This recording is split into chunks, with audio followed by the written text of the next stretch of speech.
एक शहर के कोने में एक फ्लैट में सोना और रिमी दो बहनें रहा करती थी। रिमी, क्या तुम थोड़ा जल्दी रेडी हो सकती हो? मुझे भी ऑफिस जाना है, लेट हो रहा है मुझे। बस हो ही गया है, आती हूँ। तुम खूबसूरत हो, मैं नहीं, मुझे तो सजना पड़ता है। तुम हर बात में यही क्यों बोलती हो? हम दोनों बहनें हैं और चेहरा सुंदर होने से कुछ नहीं होता है, दिल अच्छा होना चाहिए। पर लोग फेस ही देखते हैं। अब जा रेडी हो, अब लेट नहीं हो रहा है। सोना और रिमी दोनों बहनें थी, लेकिन सोना बहुत ही खूबसूरत, दयालु और प्यारी लड़की थी। लेकिन रिमी खूबसूरती में ठीक ठाक और लोगों पर गुस्सा करने वाली लड़की थी। वो थोड़ी नकचढ़ी थी और बहुत जल्दी गुस्सा हो जाती थी। रिमी और सोना ऑफिस के लिए निकल जाती हैं। हाय सोना, कैसी हो? तुम आज बहुत अच्छी लग रही हो। रिमी, क्या आज तुम मेरा एक काम कर दोगी? मुझे आज कहीं जाना है, तो क्या तुम ऑफिस में मेरे हिस्से का काम कर दोगी प्लीज? नहीं, मैं तुम्हारा काम क्यों करूं? जिसकी तारीफ की है वही करेगी। तारीफ उसकी और काम मुझसे। कोई नहीं, इस बारे में बात नहीं करते। मैं तुम्हारा काम कर दूंगी, तुम टेंशन मत लो और आराम से जाओ। देखा, चेहरा सुंदर होने से नहीं रिमी, उसका दिल भी साफ होना चाहिए। सोना सुंदर होने के साथ साथ साफ दिल वाली भी है। हाँ तो ठीक है, मेरा दिल साफ नहीं है, जाओ उसी से अपना काम करवाओ। इतना कहकर झल्लाती हुई गुस्से से वहाँ से चली जाती है। बड़े आए मुझसे काम करवाने वाले। बड़ी सोना, रिमी, तुम दोनों आ गई।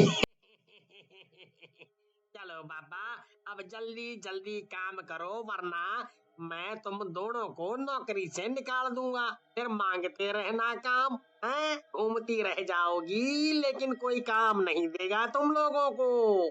सोना और रिमी का सेठ एक नंबर का खड़ूस और लालची था और पैसे के लिए अपने काम करने वालों से बहुत काम करवाता था। जी सेठ जी, और चुप होकर काम करने लगती है। सेठ जी, हम काम करते हैं, इसका मतलब ये नहीं कि कुछ भी बोलोगे आप और हम सुनेंगे। बड़ी रिमी, ठीक से बात करो, वरना क्या, निकाल देगा ना मुझे? हाँ तो निकाल दे।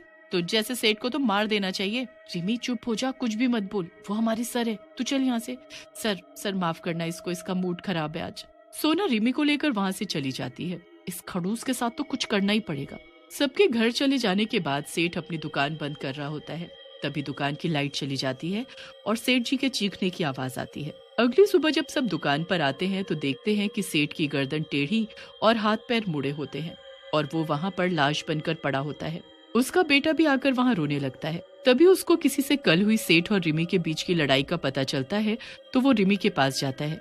तुम कल मेरे पापा से झगड़ी थी, क्या ये सब तुमने किया है? नहीं, मैंने सिर्फ धमकी दी थी, मैंने ऐसा कुछ नहीं किया है। बहुत पूछताछ करने पर भी रिमी के खिलाफ कुछ नहीं मिलता। कुछ महीने बीत जाते हैं, पर सेठ का बेटा अभी भी उसी पर शक करता है और उसका पीछा करने लगता है। एक दिन लगता है सोना और रिमी निकल गई हैं। मैं भी इनके पीछे जाता हूँ। वैसे भी पिताजी की मौत के बाद कितने केस हो गए हैं ऐसे। सोना और रिमी के घर पर जाकर सेठ का बेटा छुप जाता है। वो रिमी और सोना को घर के अंदर जाते हुए देखता है, पर कुछ देर बाद ही वो सोना को बाहर आते हुए देखता है। बस कोई मिल जाए, ये खूबसूरत होने के लिए क्या क्या नहीं करना पड़ता। फिर वो एक आदमी को देखते हुए एक चुड़ैल में बदल जाती है और हवा में उड़ने लगती है और उसके पैर भी टेढ़े हो जाते हैं।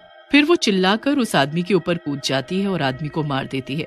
ये सब सेठ का बेटा देख लेता है। अरे ये क्या देख लिया? ये तो इंसान ही नहीं है, ये बस खूबसूरत होने के लिए लोगों को मारती है। पर मैं इसका कुछ कर भी तो नहीं सकता। क्या मैं रिमी की हेल्प ले सकता हूँ? पर अगर वो भी यही निकली तो, और उसने मुझे ही परलोक भेज दिया तो कैसे पता करूँ कि रिमी भी यही है या नहीं? पर कैसे भी करके पता तो लगाना ही पड़ेगा। फिर अगली सुबह, आज तो बहुत काम है, जल्दी जल्दी कर लेती हूँ। सेठ जी खड़ूस थे, पर उनका लड़का तो अच्छा और दयालु लगता है और कितना हैंडसम भी है। हाँ, तू ये तो सच कह रही है, वो हैंडसम तो है। मेरा तो मन करता है कि उससे शादी कर लूं। हाँ तो जा बोल दे, क्योंकि तू भी तो सुंदर है, वो मना नहीं करेगा। रिमी, आज तुम बहुत अच्छी लग रही हो।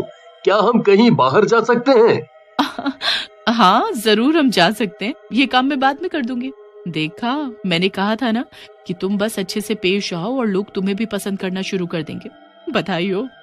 रिमी ने अपनी ताकत बढ़ाने के लिए सेठ के बेटे, जिसका नाम सुनील था, उससे शादी कर ली ताकि वो उसकी बलि दे सके और सोना का रूप लेकर वो लोगों को मारती रही।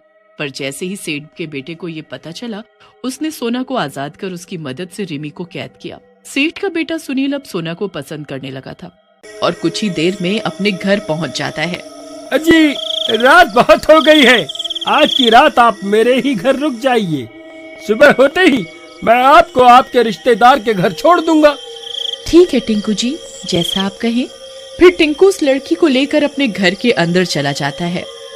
सभी गांव वाले भी टिंकू के घर के बाहर पहुंच जाते हैं और झांक झांक कर उसके घर के अंदर देखने लगते हैं। अजी आप यहाँ कुछ देर आराम करिए, मैं नहा धो कर आता हूँ। ठीक है टिंकू जी, जैसा आप कहें। अरे वाह वाह वाह टिंकू भाई, जल्दी से तैयार हो जा, आज तो इश्क का मंजन चक करके ही रहूंगा। फिर टिंकू नहाने के लिए चला जाता है। अरे भाई वो देखो, ये वही इच्छाधारी चुड़ैल है और ये कमबख्त टिंकू इसके जाल में फंस रहा है। आज ये जरूर मरेगा। भाई हमें टिंकू को किसी भी तरह इस लड़की की सच्चाई बतानी ही होगी, नहीं तो ये उसका खून पी जाएगी। चलो पीछे की खिड़की से उससे बात करने की कोशिश करते हैं। फिर गांव वाले भागकर दूसरी खिड़की पर पहुंच जाते हैं। अरे टिंकू भाई, तुम ये किसे उठा कर ले आए भाई? ये वो नहीं है जो तुम समझ रहे हो। आज तुम पक्का मरने वाले हो। अरे चल भाग यहाँ से, मुझे पता है तुम सब गांव वाले मुझसे जल रहे हो। चलो निकलो यहाँ से। फिर टिंकू खिड़की बंद कर देता है और वापस उस लड़की के पास चला जाता है। वहां वह लड़की घूंघट ओढ़कर बैठी होती है। टिंकू भी उसके पास जाकर बैठ जाता है। वह लड़की चुड़ैल बन चुकी होती है और गुर्राव रही होती है।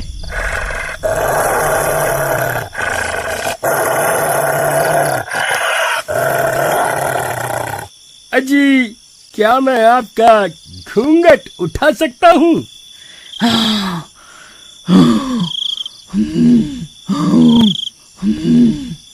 अरे ये कैसी अजीब अजीब सी आवाजें निकाल रही हो? अच्छा तो मुझे डराना चाहती हो? लेकिन मैं नहीं डरने वाला। आओ ना, अब मुझे इश्क का मंजन चखाओ ना। ये टिंकू कब से इंतजार कर रहा है। फिर जैसे ही टिंकू उसका घूंघट उठाता है, उसकी आंखें फटी की फटी रह जाती हैं।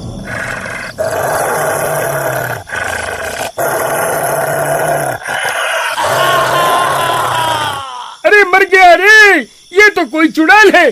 अरे ये मैं कहाँ फंस गया? वो कमबख्त गांव वाले तो सही कह रहे थे, ये तो कोई चुड़ैल निकली।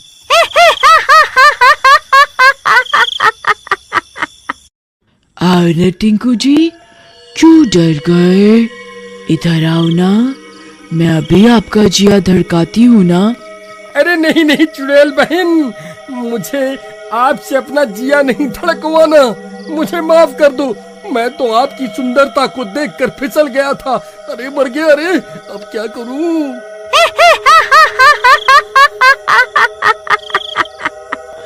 किधर जाता है, सुन तो सही। अरे टिंकू भाई, जल्दी से इसे घर से निकालो, नहीं तो ये तुम्हारा खून पी जाएगी।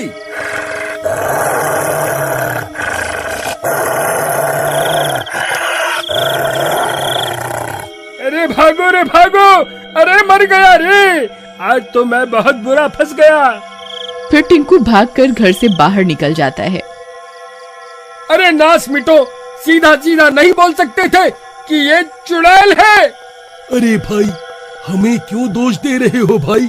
तुम खुद उसके प्यार में पागल हो रखे थे, हम क्या करते?